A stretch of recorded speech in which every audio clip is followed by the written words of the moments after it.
Muito obrigado, Sra. Presidente. Sra. Presidente da Câmara, Srs. membros da mesa, Srs. vereadores, Senhoras e Senhores deputadas e deputados. Relativamente à proposta 559, que reporta a primeira revisão orçamental do presente ano fiscal, diga-se que a sua avaliação nos suscitou desde logo um tom expressivo de perplexidades e não menores dúvidas que não foram afastadas de forma alguma pelos debates ocorridos em sede de Comissão de Finanças e menos ainda através do parecer então produzido. Continha este algumas informações adicionais fornecidas pela Câmara e reiterava a absoluta conformação das propostas de integração dos saldos apurados às grandes opções do plano para o triênio 2014-2017 e especificamente, evidentemente, para o ano de 2014. Dadas as circunstâncias de publicitação desse parecer, não houve forma, porém, de proceder em prazo útil a uma comparação criteriosa com o plano de atividades de 2014, pelo que se aceitou, em boa fé, as afirmações que foram produzidas. Mas não se pode, Sra. Presidente. De facto, não se pode.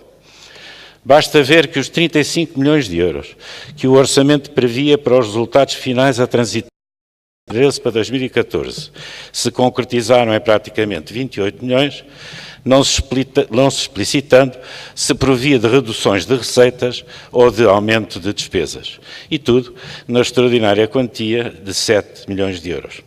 Mas o facto é que a aplicação do saldo de gerência e a afetação orçamental desse saldo não se conforma, nem de longe nem de perto, com o que a Assembleia Municipal aprovou no referido plano de atividades. De facto, a Câmara orçamentou para 2014 cerca de 392 milhões de euros em dotação total, dos quais 356 milhões em dotação definida, sendo o diferencial de 35 milhões e 905 euros um montante em dotação não evidente. Deste montante, 950 mil euros representam o financiamento de terceiros e 35 milhões as receitas próprias. Estas receitas foram distribuídas ao longo do plano de atividades, que, como já se disse, foi aprovado pela Assembleia Municipal. Ora, para existir boa programação financeira, como se alega, é necessário haver compatibilidade entre a aplicação do saldo que corresponde à aplicação da dotação não deferida no plano de atividades e à distribuição do saldo que finalmente se verificou e que esta proposta pretende agora formalizar. A Assembleia aprovou, se a Sra. Presidente e os seus deputados ficar no mesmo plano, foi uma distribuição ponderada que incluiu valorização do património habitacional, apoio aos serviços sociais, gestão urbana do Parque das Nações, Viver Marvila, Escola Nova Piparu, reabilitação de equipamento cultural Piparu, apoio à ATL, pagamento à Cimitejo e à Valor Sul, somando tudo os referidos 35 milhões de euros. Ora, o que agora se apresenta, pouco ou nada tem a ver com essa ponderação.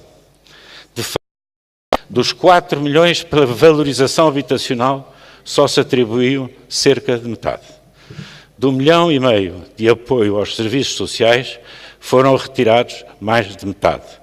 Dos 5 milhões para o Parque das Nações, desapareceram todas as verbas. Dos 4 milhões do Viver Marvila, nada sobrou. Dos 6 milhões para a Escola Nova Piparu, ficaram menos 100 mil euros. Do 1 milhão para a reabilitação de equipamentos culturais, nada sobrou. Como também nada sobrou do 1 milhão para o apoio à ATL. Apenas foram conservadas, são essas as únicas, as obrigações perante as operadoras de tratamento de águas e de lixo, e pior fora que não o fossem, tudo para conseguir desviar quase 2 milhões e meio de euros da referência orgânica 0400, correspondente à instalação de serviços municipais em propriedade municipal. Verba esta que não está sequer prevista em orçamento, nem aprovada a sua afetação através do saldo de gerência. Conhecer estes números e alegar que a proposta demonstra o bom planeamento financeiro por parte da Câmara, quer na elaboração do orçamento, quer quanto à distribuição dos saldos efetivamente apurados, releva à evidência de falácia grosseira.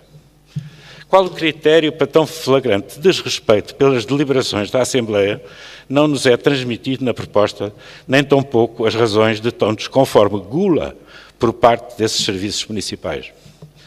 Não se nos explica também porque é que a verba proveniente do Piparu de 14,8 milhões de euros, que se encontra consignada na posse dos serviços e que agora se pretende distribuir na forma da proposta, se encontra, de facto, incorporada no saldo disponível.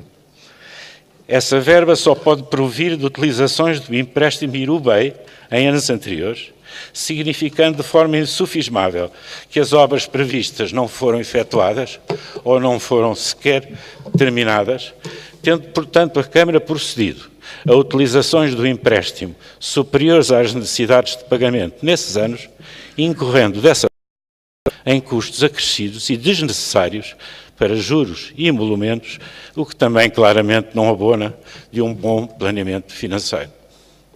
A proposta significa, portanto, uma profunda alteração orçamental, demonstrando não terem as rúbricas sido devidamente calculadas e desorganizando completamente o orçamento da Receita. E tal para não desenvolver mais o problema do relatório de contas de 2012, que degrada o cálculo do saldo dos anos subsequentes, pelo menos nos juros de mora, dos empréstimos Dexia e Nederlands, pelo que a proposta levanta nos seus critérios e opções as mais sérias dúvidas e reservas. Senhora Presidente, já antes sublinhámos que a função da Assembleia Municipal é indissociável de um elevado grau de ponderação, não compaginável com uma metodologia lufa-lufa, sendo que a análise desta proposta deveria ter originado uma mais profunda reflexão e debate. Esta Assembleia respeita as competências próprias da Câmara, como o tem repetidamente demonstrado, que sabemos ser a ativa e constante preocupação da Senhora Presidente, mas pretende a Assembleia que lhe sejam concedidas as condições imprescindíveis ao cumprimento da sua obrigação própria de fiscalização da ação municipal.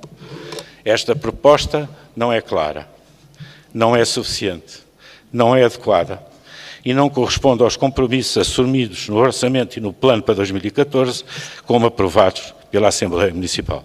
Muito obrigado, Sr. Presidente.